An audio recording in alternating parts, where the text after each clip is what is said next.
ನಮಸ್ಕಾರ. ಕರ್ನಾಟಕ ದಿನಕ್ಕೆ ಸ್ವಾಗತ. ನಾನು ತೇಜಸ್ವಿನಿ. ಈಗ ಹೆಡ್ಲೈನ್ಸ್. ಮೇನಲ್ಲಿ 850 ಕೋಟಿಯ ಮೆಗಾ ಡೈರಿ ಉದ್ಘಾಟನೆ, ಪ್ರಧಾನಿ ಮೋದಿಗೆ ಆಹ್ವಾನ, ಶಾಸಕ ಎಚ್.ಡಿ. ರೇವಣ್ಣ ಹೇಳಿಕೆ. ಹಾಸನ ಪೆಟ್ರೋಲ್ ಬಂಕ್ಗಳ ಮುಂದೆ ಆಟೋ ಚಾಲಕರ ಆಕ್ರೋಶ, ಚಾಲಕರು ಹಾಗೂ ಬಂಕ್ ಮ್ಯಾನೇಜರ್ಗಳ ನಡುವೆ ಮಾತಿನ ಚಕಮಕಿ, ಭಾರೀ ಹೈಡ್ರಾಮಾ.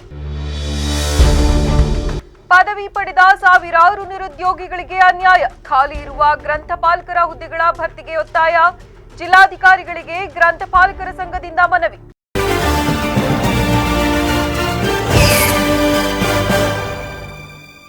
ಮುಂದಿನ ಮೇ ತಿಂಗಳಲ್ಲಿ ಸುಮಾರು 850 ಕೋಟಿ ರು ವೆಚ್ಚದ ಮೆಗಾ ಡೈರಿ ಘಟಕವನ್ನು ಉದ್ಘಾಟನೆ ಮಾಡಲು ಆಯೋಜಿಸಲಾಗಿದೆ ಎಂದು ಮಾಜಿ ಸಚಿವ ಹಾಗೂ ಹಾಸನ ಹಾಲು ಒಕ್ಕೂಟದ ಅಧ್ಯಕ್ಷ ಎಚ್.ಡಿ. ರೇವಣ್ಣ ತಿಳಿಸಿದರು.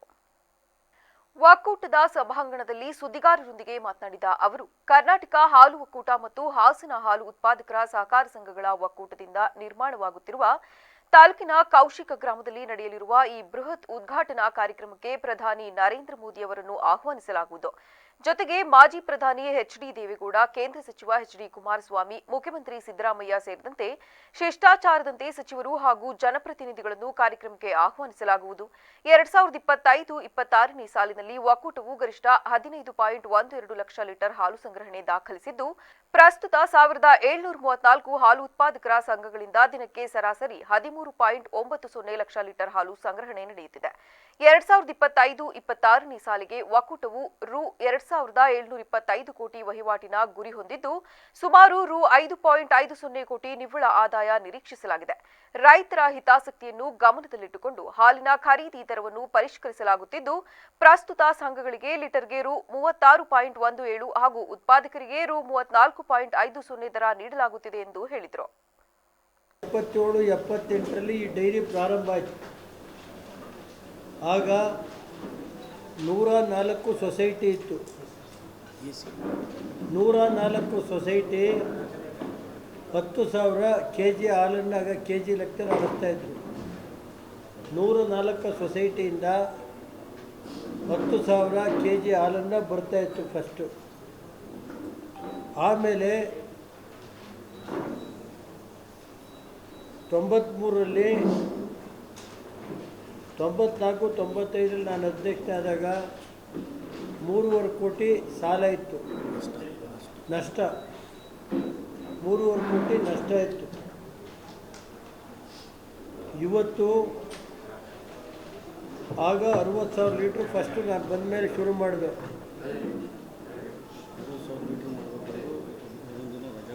ಒಂದೊಂದು ದಿನ ರಜಾ ಕೊಡೋರಾಗ 2 ದಿನ, ವಾರದಲ್ಲಿ 4 ದಿನ ರಜಾ ಕೊಡೋರು. ಬರೀ 22 ಕೋಟಿ ನಾನು ಅಧ್ಯಕ್ಷ ಆದಾಗ ಟರ್ನ್ ಓವರ್ ಇದ್ದಿದ್ದು 22 ಕೋಟಿ. ನಾನು ಅಧ್ಯಕ್ಷ ಆದಾಗ 22 ಕೋಟಿ ಟರ್ನ್ ಓವರು. ಈಗ 2025 ಅಂತ್ಯಕ್ಕೆ 2,775 ಕೋಟಿ ಟರ್ನ್ ಓವರ್ ಇದೆ. 13,90,000 ಪ್ರೈಮ್ ಮಿನಿಸ್ಟರು, ರಾಜ್ಯದ ಮುಖ್ಯಮಂತ್ರಿಯರು ದೇವೇಗೌಡರು, ಕುಮಾರಣ್ಣವರು ಕೇಂದ್ರ ಅವ್ರ ಮುಖ್ಯಮಂತ್ರಿ ಇದ್ದಾಗ ಈ ಡೈರಿ ಓಪನ್ ಮಾಡಿಕೊಟ್ಟಿದ್ದು. ಆಮೇಲೆ ಕೇಂದ್ರದ ನಮ್ಮ ಅನಿಮಲ್ ಹಸ್ಬೆಂಡ್ರಿ ಮಿನಿಸ್ಟರ್ ಇರ್ಬೋದು, NDDP ಮಿನಿಸ್ಟ್ರು, ಪ್ರೋಟೋಕಾಲ್ ಏನಿದೆ ಅದ್ರ ಪ್ರಕಾರ ಇಲ್ಲಿ ಅನಿಮಲ್ ಹಸ್ಬೆಂಡ್ರಿ ಮಿನಿಸ್ಟ್ರು, NDDP ಚೇರ್ಮನ್ನು ಎಲ್ಲರೂ ಕರೆಸ್ತಾ ಇದ್ವಿ. ಗೊತ್ತಾಯ್ತು ಸರ್? ಅದು ಪ್ರೋಟೋಕಾಲ್ ಪ್ರಕಾರ MLA, ನಮ್ಮ ಡಿಸ್ಟ್ರಿಕ್ಟ್ ಮಿನಿಸ್ಟ್ರು ಎಲ್ಲರೂ. Hello sir? ಡಿಸ್ಟ್ರಿಕ್ಟ್ ಮಿನಿಸ್ಟರ್ ಆದಿಯಾಗಿ ಪ್ರೋಟೋಕಾಲ್ ಪ್ರಕಾರ ಏನಿದೆ ಅದು ಕಳಿಸ್ತೀವಿ. ಈಗ ಇದನ್ನು ದಯಮಾಡಿ, ಇದು ನನ್ನ ವಿಧಾನಸಭಾ ಕ್ಷೇತ್ರದಲ್ಲೇ 66 ಎಕರೆನಲ್ಲೇ ನಾವು ಇದು ಮಾಡಿರೋದು. ಗೊತ್ತಾಯ್ತಾ? ಅದಕ್ಕೆ ರಸ್ತೆ ಬಸ್ತೆ ಏನೈತೆ ಅವೆಲ್ಲ ಮಾಡಿಸ್ತಾ ಇದ್ದೀವಿ. ಈಗ ಕಂಪ್ಲೀಟ್ ಮೆಗಾ ಡೈರಿಯ ಎಲ್ಲ ಕೆಲಸ ಪೂರ್ಣ ಆಗಿದೆ. ಮುಂದ್ಗಡೆ ಥೀಮ್ ಪಾರ್ಕ್ ಅಂತ ಹೇಳಿ ನಾವು ಮಕ್ಕಳು ಟ್ರೈನ್ ಅದೆಲ್ಲ ಇನ್ನೊಂದು 1-1.5 ತಿಂಗಳು ಮಾಡ್ತೀವಿ ಅಂತ ಅವ್ರು ಹೇಳಿದ್ದಾರೆ. ಪಾರ್ಕು ಅದೆಲ್ಲ ಮೆಗಾ ಡೈರಿ ಸಂಬಂಧಪಟ್ಟಂಥ ಎಲ್ಲ ಮಿಷನರೀಸು ಕಂಪ್ಲೀಟ್ ಆಗಿದೆ. ಟ್ರಯಲ್ ರನ್ ಸ್ಟಾರ್ಟ್ ಆಗ್ತಾಯಿದೆ. ಜರ್ಮನಿಂದ ಬಂದಿದ್ದಾರೆ. ಇದೆಲ್ಲ ಜರ್ಮನ್ನು ಕಂಪ್ನಿಯವ್ರು ಮಾಡಿರೋದು. ಅವರಿಗೆ ಸುಮಾರು 290 ಕೋಟಿ ರೂಪಾಯಿ ಜರ್ಮನ್ ಕಂಪ್ನಿಗೆ ಕೊಟ್ಟಿದ್ವಿ. ಬಾಕಿದು ಇವೆಲ್ಲ ಕೊಟ್ಟಿರೋದೆಲ್ಲ ತಮ್ಮ ಗಮನಕ್ಕೆ ತರ್ತಾ ಇದ್ದೀವಿ. ಇದು ನಾವು ಯಾವುದೇ ಕಾಂಟ್ರಾಕ್ಟನ್ನು ನಾವಿಲ್ಲ, ಎಲ್ಲ NDDP ಇವ್ರು ಮಾಡಿರೋದು, KMF ಟಂಕಿ ಆಧಾರದ ಮೇಲೆ. ಅದನ್ನು ಈ ಪ್ರತಿ ಹಂತದಲ್ಲಿ PWDಯಿಂದ ಸರ್ಟಿಫೈ ಆಗಬೇಕು ಬಿಲ್ಲು. ಆಮೇಲೆ ನಮಗೆ ಬಿಲ್ ಕಳಿಸ್ತಾರೆ, ನಾವು ಪೇಮೆಂಟ್ ಮಾಡ್ತೀವಿ. ನಮ್ದು ಯಾವುದೇ ಕಾಂಟ್ರಾಕ್ಟು ಹಾಸನ ಇದರಲ್ಲಿ ಕಾಂಟ್ರಾಕ್ಟ್ ಮಾಡೋದಾಗಲಿ ಇದು ನೋಡೋದಾಗಲಿ ನಮ್ದು ಯಾವುದಿಲ್ಲ. ಥರ್ಡ್ ಪಾರ್ಟಿನೂ ಮಾಡಬೇಕಾಗುತ್ತೆ. ಥರ್ಡ್ ಪಾರ್ಟಿ PWD KMF ಮೂರು ಕಡೆಯಿಂದ ಆದಮೇಲೆ ಬಿಲ್ ಆದಮೇಲೆ ನಾವು ಕೊಡೋದು, ಗೊತ್ತಾಯ್ತಾ? ಅದರಿಂದ ಇದು ಎಲ್ಲ ನಮ್ಮ ಪತ್ರಿಕಾ ಸ್ನೇಹಿತರು ಎಲ್ಲ ನೀವು ಸಹಕಾರ ಕೊಡಬೇಕು. ಈ ರಾಜ್ಯದಲ್ಲೇ ಈ ಡೈರಿ ರಾಷ್ಟ್ರದಲ್ಲೇ ಒಂದು ಅತ್ಯುನ್ನತ ಆದಂಥ ಮೆಗಾ ಡೈರಿ ಆಗುತ್ತೆ ಅಂತ ನನ್ನ ಭಾವನೆ ಇದೆ. ಅವತ್ತು ಬೆಂಗಳೂರಿಗೆ ದೇವೇಗೌಡರು ಬರೀ 2ನೇ ಮೆಗಾ ಡೈರಿ ಮಾಡಿಕೊಟ್ರು ದೇವೇಗೌಡರು. ಡಾಕ್ಟರ್ ಕುರಿಯನ್ ಹತ್ರ ಮಾತಾಡಿ ಚೆನ್ನಬಣ್ಣ ಪ್ಲ್ಯಾಂಟು ಇವೆಲ್ಲ ಮಾಡಿದ್ದೀವಿ. ಹಾಸನ ಜಿಲ್ಲೆಯಲ್ಲಿ ಡೈರಿ ಪ್ಲ್ಯಾಂಟೇ 5,000 ಕೋಟಿ ಪ್ಲ್ಯಾಂಟ್ ಇದೆ. ಡೈರಿಯ ಚನ್ನರಾಯಪಟ್ಟಣ ಇರ್ಬೋದು, ಮತ್ತು ಇದು ಪಶುಹಾರ ಘಟಕ ಇರ್ಬೋದು, ಇಲ್ಲಿ ನಮ್ಮ ಡೈರಿ ಎಲ್ಲ ಸೇರಿ 5,000 ಕೋಟಿ ಡೈರಿಯ ಪ್ಲ್ಯಾಂಟನ್ನು ನಾವು ದೇವೇಗೌಡರ ಇದರಿಂದ ನಾನು KMF ಅಧ್ಯಕ್ಷ ಆದಾಗ ಮತ್ತು ಇಲ್ಲಿ ಅಧ್ಯಕ್ಷ ಆದಾಗ ನಾನು ಈಗ 94ರ ಅಧ್ಯಕ್ಷ ಆಗಿದ್ದೆ. ಈಗಾಗಲೇ 31 ವರ್ಷ ಸತತವಾಗಿ ನಮ್ಮ ಜನ ಮಾಡಿದ್ರೆ ಇದೊಂದು ಮಾಡಿಸಿ ಎಲ್ಲ ಮಾಡಿದ್ಲೆ ಇನ್ನು ಯುವಕರು ಮಾಡ್ಕೊಂಡು ಹೋಗಿ ಮುಂದೆ ಅಲ್ವ ಸರ್. ಸಭೆಯಲ್ಲಿ ದೇವರಾಜೇಗೌಡ, ನಾರಾಯಣಗೌಡ, ಸೋಮನಹಳ್ಳಿ ಸತೀಶ್, ರಾಮಚಂದ್ರೇಗೌಡ, ಚನ್ನೇಗೌಡ ಇತರರು ಹಾಜರಿದ್ದರು. ಹಾಸನ ಜಿಲ್ಲೆಯ ಕೆಲವು ಪೆಟ್ರೋಲ್ ಬಂಕ್ಗಳ ಮುಂದೆ ಇಂದು ಆಟೋ ಚಾಲಕರು ಹಾಗೂ ಬಂಕ್ ಮ್ಯಾನೇಜರ್ಗಳ ನಡುವೆ ತೀವ್ರ ಮಾತಿನ ಚಕಮಕಿ ನಡೆದು ಹೈಡ್ರಾಮವೇ ಸೃಷ್ಟಿಯಾಯಿತು. ಇಂಧನ ಪೂರೈಕೆಯಲ್ಲಿ ವ್ಯತ್ಯಯ ಉಂಟಾಗಿರುವ ಹಿನ್ನೆಲೆಯಲ್ಲಿ ಈ ಘಟನೆಯು ನಡೆದಿದೆ. ಘಟನೆಯ ಕುರಿತು ಆಕ್ರೋಶ ವ್ಯಕ್ತಪಡಿಸಿದ ಆಟೋ ಚಾಲಕರು, ನಾವು ಕಳೆದ 10 ದಿನಗಳ ಹಿಂದೆಯೇ ಇಂಡೆಂಟ್ ಹಾಕಿದ್ದೇವೆ. ಟ್ಯಾಂಕರ್ ತರಿಸಲು ಸುಮಾರು 5 ಲಕ್ಷ ರೂಪಾಯಿ ನೀಡಲಾಗಿದೆ. ನಿಯಮದ ಪ್ರಕಾರ ಹಣ ಪಾವತಿಸಿದ 24 ಗಂಟೆಯೊಳಗೆ ಲೋಡ್ ಬರಬೇಕಿತ್ತು. ಆದರೆ ಇಲ್ಲಿ ಉದ್ದೇಶಪೂರ್ವಕವಾಗಿ ವಿಳಂಬ ಮಾಡಲಾಗುತ್ತಿದೆ ಎಂದು ದೂರಿದರು. ಇಷ್ಟೇ ಅಲ್ಲದೆ ಹಿಂದೂಸ್ತಾನ್ ಪೆಟ್ರೋಲಿಯಂ ಬಂಕ್ಗಳಲ್ಲಿ ನಡೆಯುತ್ತಿರುವ ದಂಧೆಯ ಬಗ್ಗೆ ಆರೋಪಿಸಿದ ಚಾಲಕರು, ನಮಗೆ ಬರಬೇಕಾದ ಲೋಡನ್ನು ಹೆಚ್ಚಿನ ಮೊತ್ತಕ್ಕೆ ಖಾಸಗಿ ವ್ಯಕ್ತಿಗಳಿಗೆ ಮಾರಾಟ ಮಾಡಲಾಗುತ್ತಿದೆ. ಇಂತಹ ದಂಧೆಯಿಂದ ಸಾಮಾನ್ಯ ಆಟೋ ಚಾಲಕರಿಗೆ ತೊಂದರೆಯಾಗುತ್ತಿದೆ ಎಂದು ಅಸಮಾಧಾನ ಹೊರಹಾಕಿದರು. ಈ ಆರೋಪಗಳ ಬಗ್ಗೆ ಪ್ರತಿಕ್ರಿಯಿಸಿದ ಪೆಟ್ರೋಲ್ ಬಂಕ್ ಮ್ಯಾನೇಜರ್, ನಮ್ಮ ಬಳಿ ಸ್ಟಾಕ್ ಇಲ್ಲದಿರುವುದು ನಿಜ. ಸ್ಟಾಕ್ ಶೂನ್ಯಕ್ಕಿಳಿದಿದೆ. ನಾವು ಕಂಪನಿಗೆ ಹಣ ಪಾವತಿಸಿದ್ದೇವೆ, ಆದರೆ ಕಂಪನಿಯಿಂದ ಲೋಡ್ ಪೂರೈಕೆಯಾಗುತ್ತಿಲ್ಲ. ನಾವು ಉದ್ದೇಶಪೂರ್ವಕವಾಗಿ ಸ್ಟಾಕ್ ನಿಲ್ಲಿಸಿಕೊಂಡಿಲ್ಲ ಎಂದು ಸ್ಪಷ್ಟಪಡಿಸಿದರು. ಅಣ್ಣ, ಇವರು 10 ದಿವಸದಿಂದ ಇಂಡೆಂಟ್ ಹಾಕಿದ್ದಾರೆ. 10 ದಿವಸದಿಂದ ದುಡ್ಡು ಕೊಟ್ಟಿದ್ದಾರೆ. ಇಂಡೆಂಟ್ ಹಾಕಿದ್ದಾರೆ, 5 ಲಕ್ಷ ಚಿಲ್ಲರೆ ಏನೋ ದುಡ್ಡು ಕೊಟ್ಟಿದ್ದಾರಂತೆ ಟ್ಯಾಂಕಿಗೆ. ಒಂದು ದಿನಕ್ಕೆ ಇಂಡೆಂಟ್ ಹಾಕಿದ್ರೆ 24 hours ಅಲ್ಲಿ ಒಂದು ಲೋಡ್ ಬರಬೇಕು. ಇದು ಪ್ರೊಸೀಜರು. ಅವ್ರನ್ನ ಕೇಳಿ. ಇದು ಪ್ರೈವೇಟ್ ಬಂಕ್ ಅಲ್ಲ. ಒಂದು ನಿಮಿಷ ತಡಿಯೋಣ. ಇದು ಪ್ರೈವೇಟ್ ಬಂಕ್ ಅಲ್ಲಣ್ಣ, ಇದು ಹಿಂದೂಸ್ತಾನ್ ಪೆಟ್ರೋಲಿಯಂ. ಅರ್ಥ ಮಾಡ್ಕೊಳ್ಳಿ. ಇವರು ನಂದು ಆರೋಪ ಏನಿಲ್ಲ ಅಣ್ಣ, ಸಿಂಗಲ್ ಆರೋಪ ಒಂದೇ. ಇವ್ರಿಗೆ ಬರೋ ಗ್ಯಾಸ್ನ ಪ್ರೈವೇಟ್ ಬಂಕ್ನವ್ರಿಗೆ ಮಾರ್ಕತ್ತಾ ಇದ್ದಾರೆ. ಇದು ಸತ್ಯ. ಇವತ್ತು ನಡೀತಾ ಇರೋ ದಂಧೆನೇ ಇದು. ಇವರು ಇಂಡಿಯನ್ನಲ್ಲಿ ಅಲ್ಲಿ ಸಿಗ್ತಾ ಇದೆ ತಣ್ಣೀರಳದಲ್ಲಿ ಹಿಂದೂಸ್ತಾನ್ ಪೆಟ್ರೋಲಿಯಮ್ಮು. ಗೌರ್ಮೆಂಟ್ನವರು ಫಸ್ಟ್ ಕೊಡೋದು ನ್ಯಾಷನಲೈಸಲ್ ಬ್ಯಾಂಕ್ಗಳಿಗೆ, ಯಾವುದೋ ಈ ಪ್ರೈವೇಟ್ ಬಂಕ್ಗಳಿಗೆ ಕೊಡಲ್ಲ ಅಣ್ಣ ಗ್ಯಾಸ್ಗಳು. ಅವ್ರು ಇವತ್ತು 77 ರೂಪಾಯಿ ಮಾಡ್ತಾ ಇದ್ದಾರೆ. ಯಾವುದು ಟ್ಯಾಂಕ್ ನೋಡಿ ಏನಾಗಬೇಕಣ್ಣ, ಅವ್ರ ಕೆಪಾಸಿಟಿ ಇರಬೇಕಣ್ಣ. ಅವ್ರು ತರಿಸ್ಬೇಕು, ಗೌರ್ಮೆಂಟಿಗೆ ಫೋರ್ಸ್ ಮಾಡಿ ಅವ್ರ ಮೇಲಧಿಕಾರಿಗಳಿಗೆ ಹೇಳ್ಬೇಕು. ಆಟೋ ಚಾಲಕರು ಬಂದು ಗಲಾಟೆ ಮಾಡ್ತಾ ಇದ್ದಾರೆ. ಪ್ರೈವೇಟ್ ಗ್ಯಾಸ್ ಬಂಕ್ಗಳಲ್ಲಿ ಗ್ಯಾಸ್ ಬರ್ತಾ ಇದ್ದಾವೆ, ನಮ್ದು ನ್ಯಾಷನಲೈಸರ್ ಬಂಕ್ಗಳು ನೀವು ತರಿಸಿ ಅನ್ಬೇಕು. ಅದು ಬಿಟ್ಬಿಟ್ಟು ಗ್ಯಾಸ್ ಇಲ್ಲ, ನಾನು ಇಂಡೆಂಟ್ ಹಾಕಿದ್ದೀನಿ ಅಂತ ಕಾರಣ ಕೊಡಬಾರ್ದು. ಸೆಂಟ್ರಲ್ ಗೌರ್ಮೆಂಟು ಒಂದು ಸೇಲ್ಸ್ ಕೊಡ್ತಾ ಇಲ್ಲ ಸ್ಟಾಕನ್ನು ಅಂತ ಹೇಳ್ತಿದ್ದಾರೆ. ನಮ್ಮ ಹತ್ರ 0 ಸ್ಟಾಕ್ ಇದೆ, ಸ್ಟಾಕ್ ಇಲ್ಲ ಒಂದು. ಆಮೇಲೆ ಇವ್ರಿಗೆ ಏನಾಗ್ತಿದೆ ಅಂದರೆ, ಇವರು ಬೇಕು ಅಂತ ತರಿಸ್ಕೊತಿಲ್ಲ ಅಂತ ಹೇಳ್ತಿದ್ದಾರೆ. ಸರ್, ನಾವು ದುಡ್ಡು ಹಾಕಿದ್ದೀವಿ, ಎಲ್ಲ ರೀತಿ ಮಾಡಿದ್ದೀವಿ, ಕಂಪ್ನಿಯಿಂದ ನಮಗೆ ಲೋಡ್ ಬರ್ತಾ ಇಲ್ಲ ಸರ್. ಇದು ಸತ್ಯ. ಇವರು ಬೇಕಾದ್ರೆ ನೋಡ್ತೀನಿ ಅಂದರೆ ಕರ್ಕೊಂಡು ಹೋಗ್ಬಿಟ್ಟು ಒಳಗಡೆ ನನ್ನ ಟ್ಯಾಂಕಲ್ಲಿ ಏನೇನಿದೆ 0 ಇದೆ ನಾನು ತೋರಿಸ್ತೀನಿ, ಬಂದು ನೋಡ್ತೀನಿ ಅಂತ ಅಂದರೆ ಇವರು, ನಾನು ಈ ಕರ್ಕೊಂಡೋಗಿ 2 ಟ್ಯಾಂಕಲ್ಲೂ 0 ಇರೋದನ್ನ ತೋರ್ಸೋಕ್ಕೆ ಸತ್ಯ. ಇವರು ಹೇಳ್ತಿರೋದು ಸ್ಟಾಕ್ ಇಟ್ಕೊಂಡು ಸೇಲ್ಸ್ ಕೊಡ್ತಿಲ್ಲ ಅಂತ ಹೇಳ್ತಾರೆ. ಅದು ತಪ್ಪು ಸರ್. ನಾನು ಅದನ್ನು ಮಾತ್ರ ಹೇಳ್ಬೋದೇ ಹೊರತು ಸ್ಟಾಕ್ ಇಲ್ಲ ಅಂತ ನಾನು ಬೇಕಾದ್ರೆ ಕರ್ಕೊಂಡೋಗಿ ತೋರಿಸ್ತೀನಿ. 2 ಟ್ಯಾಂಕಲ್ಲೂ 0 ಇರೋದನ್ನ ಇವರು ತೋರಿಸ್ತೀನಿ. ಪ್ರತಿಯೊಬ್ಬರು ಬನ್ನಿ, 30 ಜನ ಬನ್ನಿ, ಒಳಗಡೆ ತೋರಿಸ್ತೀನಿ 0 ಇದೆ ನಮ್ಮ ಹತ್ರ. ಅವರು ಬಿಲ್ ಮಾಡ್ತಿಲ್ಲ, ನಾವೇನೂ ಮಾಡೋಕ್ಕಾಗ್ತಿಲ್ಲ ಸರ್. ಅದನ್ನು ನಾವು ಎಷ್ಟು ಸಲ ಫೋನ್ ಮಾಡಿವಿ ಅಂದರೆ ನಮ್ಮ ಹುಡುಗರು ಇಬ್ಬರು ಲೇಬರ್ಗಳಿದ್ದಾರೆ, ಪ್ರತಿದಿನ ಇಬ್ಬರು ಬರ್ತಾರೆ, ಇಬ್ಬರು ಹೋಗ್ತಾರೆ. ಇಬ್ಬರಿಗೆ ನಾವು ಸಂಬಳ ಕೊಡಬಾರ್ದ್ವಾ, ನಾವು ಸೇಲ್ಸ್ ಮಾಡಬಾರ್ದ್ವಾ, ನಮಗೆ ಎಷ್ಟು ಸಮಸ್ಯೆ ಇದೆ. ಇವರು ಏನಾಗ್ತಾರೆ ಅಂತಂದರೆ ನಿಮ್ಮ ಹತ್ರ ಇಟ್ಕೊಂಡು ಕೊಡ್ತಿಲ್ಲ ಅಂತಾರೆ. ನಾನು ಕರ್ಕೊಂಡೋಗಿ ನಮ್ಮ ಹತ್ರ ಏನು ಜೀರೋ ಇದೆ ತೋರಿಸ್ತೀನಿ, ನಾನು ಖಾಲಿ ಸ್ಟಾಕ್ ತೋರಿಸ್ತೀನಿ. ನನ್ನ ಸ್ಟಾಕ್ ಏನಿದೆ ಜೀರೋ ಇರೋದನ್ನ ತೋರಿಸ್ತೀನಿ. ನಾನು ಜೀರೋ ತೋರಿಸ್ಲಿಲ್ಲ ಅಂದರೆ ಇವರು ಏನು ಹೇಳಿದ್ರು ನಾನು ಅದಕ್ಕೆ ತಲೆ ಬಾಗ್ತೀನಿ. ನನ್ನ ಹತ್ರ ಸ್ಟಾಕ್ ಇದ್ದು ಖಾಲಿ ಇರುವ ಗ್ರಂಥಪಾಲಕರ ಹುದ್ದೆಗಳನ್ನು ಕೂಡಲೇ ಭರ್ತಿ ಮಾಡುವಂತೆ ಆಗ್ರಹಿಸಿ ರಾಜ್ಯ ಕಾಲೇಜು ಗ್ರಂಥಪಾಲಕರ ಸಂಘದ ಉಪಾಧ್ಯಕ್ಷರು ಸರ್ಕಾರವನ್ನು ಒತ್ತಾಯಿಸಿದ್ದಾರೆ. ರಾಜ್ಯದ ವಿವಿಧ ಸರ್ಕಾರಿ ಇಲಾಖೆಗಳಲ್ಲಿ ಕಳೆದ 15 ವರ್ಷಗಳಿಂದ ಖಾಲಿ ಇರುವ ಗ್ರಂಥಪಾಲಕರ ಹುದ್ದೆಗಳನ್ನು ಕೂಡಲೇ ಭರ್ತಿ ಮಾಡುವಂತೆ ಸಂಘದ ನಿಯೋಗವು ಜಿಲ್ಲಾಧಿಕಾರಿಗಳನ್ನು ಭೇಟಿ ಮಾಡಿ ಮನವಿ ಸಲ್ಲಿಸಿತು. ಕರ್ನಾಟಕ ರಾಜ್ಯ ಗ್ರಂಥಪಾಲಕರ ಸಂಘದ ಉಪಾಧ್ಯಕ್ಷರು ಮಾತನಾಡಿ, ಕಳೆದ 1.5 ದಶಕದಿಂದ ವಿವಿಧ ಇಲಾಖೆಗಳಲ್ಲಿ ಗ್ರಂಥಪಾಲಕರ ಹುದ್ದೆಗಳು ಖಾಲಿ ಇವೆ. ಇದರಿಂದಾಗಿ ಗ್ರಂಥಾಲಯಗಳ ನಿರ್ವಹಣೆ ಕುಂಠಿತವಾಗುತ್ತಿರುವುದಲ್ಲದೆ ಈ ಕ್ಷೇತ್ರದಲ್ಲಿ ಪದವಿ ಪಡೆದ ಸಾವಿರಾರು ನಿರುದ್ಯೋಗಿಗಳಿಗೆ ಅನ್ಯಾಯವಾಗುತ್ತಿದೆ ಎಂದು ಅಸಮಾಧಾನ ವ್ಯಕ್ತಪಡಿಸಿದರು. ರಾಜ್ಯ ಸರ್ಕಾರವು ಇತ್ತೀಚೆಗೆ ಘೋಷಿಸಿರುವ 81,000 ಹೊಸ ಉದ್ಯೋಗಗಳ ನೇಮಕಾತಿ ಪ್ರಕ್ರಿಯೆಯಲ್ಲಿ ಗ್ರಂಥಪಾಲಕರ ಹುದ್ದೆಗಳಿಗೆ ವಿಶೇಷ ಆದ್ಯತೆ ನೀಡಬೇಕೆಂಬುದು ಸಂಘದ ಪ್ರಮುಖ ಬೇಡಿಕೆಯಾಗಿದೆ. ಗ್ರಂಥಾಲಯ ವಿಜ್ಞಾನ ವಿಷಯದಲ್ಲಿ ಪದವಿ ಮತ್ತು ಸ್ನಾತಕೋತ್ತರ ಪದವಿ ಪಡೆದ ಅನೇಕ ಅಭ್ಯರ್ಥಿಗಳು ಉದ್ಯೋಗಕ್ಕಾಗಿ ಕಾಯುತ್ತಿದ್ದಾರೆ. ಮುಖ್ಯಮಂತ್ರಿಗಳು ಈ ಬಗ್ಗೆ ಗಮನ ಹರಿಸಿ ನೇಮಕಾತಿಗೆ ಚಾಲನೆ ನೀಡಬೇಕೆಂದು ಅವರು ತಿಳಿಸಿದರು. ಇಲಾಖೆಗಳಲ್ಲಿ ಖಾಲಿ ಇದೆ. PU ಕಾಲೇಜ್ ಆಗಿರ್ಬೋದು, ಸಾರ್ವಜನಿಕ ಗ್ರಂಥಾಲಯಗಳಾಗಿರ್ಬೋದು, ಹಾಗೆ ಡಿಗ್ರಿ ಕಾಲೇಜ್ ಆಗಿರ್ಬೋದು, ಹಾಗೆ ಇನ್ನೂ ಅನೇಕ ಇಲಾಖೆಗಳಲ್ಲಿ ನಮ್ಮ ಗ್ರಂಥಾಲಯ ಹುದ್ದೆಗಳು ಖಾಲಿದೆ. ಹಾಗಾಗಿ ಈಗ ಏನು ನಮ್ಮ ಮಾನ್ಯ ಮುಖ್ಯಮಂತ್ರಿಗಳು 81,000 ಪೋಸ್ಟನ್ನ ತೊಗೊಳ್ಬೇಕು ಅಂತ ಇದ್ದಾರೆ, ಅದರಲ್ಲೂ ಕೂಡ ನಮಗೆ ಅವಕಾಶ ಮಾಡಿಕೊಡ್ಲಿ ಅನ್ನೋ ಒಂದು ನಿಟ್ಟಿನಿಂದ ಇವತ್ತೆಲ್ಲ ನಾವು ಯಾರು ಲೈಬ್ರರಿ ಪ್ರೊಫೆಷನಲ್ಸಲ್ಲಿ ಇದ್ದೀವಿ, ಇವತ್ತು ಜಿಲ್ಲಾಧಿಕಾರಿಗಳನ್ನ ಭೇಟಿ ಮಾಡಿ ಅವ್ರ ಮೂಲಕ ಮುಖ್ಯಮಂತ್ರಿಗಳಿಗೆ ಒಂದು ವಿನಮ್ರವಾಗಿ ನಾವು ವಿನಂತಿ ಮಾಡ್ಕೊತಾ ಇದ್ದೀವಿ.